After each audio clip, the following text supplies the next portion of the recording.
Singapore ఇచ్చిన planning మీరు చూస్తే one of the best plan.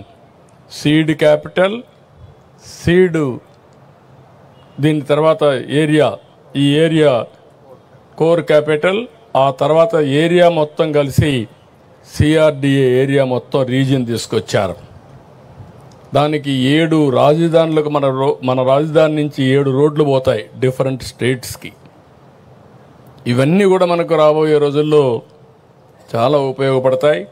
నేను ఒకటే చెప్తున్నా, ఇక్కడుండే రైతాంగం నెక్స్ట్ లెవెల్కి మీరు ఆలోచించాలి.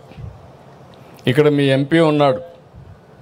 మీ ఎంపీ ఒకసారి మీ మారిగానే ఒక సాధారణ కుటుంబంలో పుట్టాడు, నా మారిగానే చదువుకున్నాడు, అమెరికాకి వెళ్ళాడు, అక్కడ ఒక ఐటీ కంపెనీ పెట్టాడు డాక్టర్గా ఉండి, బాగా డబ్బులు సంపాదించి మళ్ళీ తిరిగి ఇక్కడికి వచ్చాడు ప్రజాసేవకు. అంటే ఒక సక్సెస్ స్టోరీ. చిన్న వయసులోనే అక్కడి నుంచి ఎంపీగా సునాయాసం గెలిచాడు. కేంద్రంలో డబుల్ ఇంజిన్ సర్కార్ వచ్చింది, మనకు అవకాశం వచ్చింది, ఆయనకు కూడా జాక్పాట్ వచ్చింది. ఒక మాటలో చెప్పాలని ప్రజాసేవ చేయడానికి ఇంత తొందరలో ఇవి రావు. అది మీ ఎంపీ కావడం మీ అందరి అదృష్టం. అది కూడా చెప్తున్నా, గుర్తుపెట్టుకోవాలి.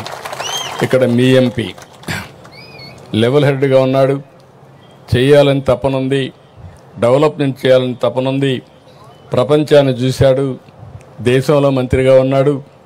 ఆయనకు కూడా చెప్పా, ఎక్కువ సమయం స్పెండ్ చేయండి. ఇక్కడ రైతాంగం ఎవరైతే ఈ ప్రాంతంలో భూమి ఇచ్చారో వీళ్ళని ప్రయోజకులుగా తయారు చేయాలంటే ఏమేమి తయారు చేయాలనో ప్లానింగ్ తయారు చేయమని వారికి కూడా చెప్పా. నేను ఇంకొక మాట కూడా చెప్పాను, ఎక్కడ పోయినా మిమ్మల్ని గురించి ఆలోచిస్తాను. ఒక ఉదాహరణ SRM విట్టుకు చెప్పాను. Please subscribe to Leo news for more videos.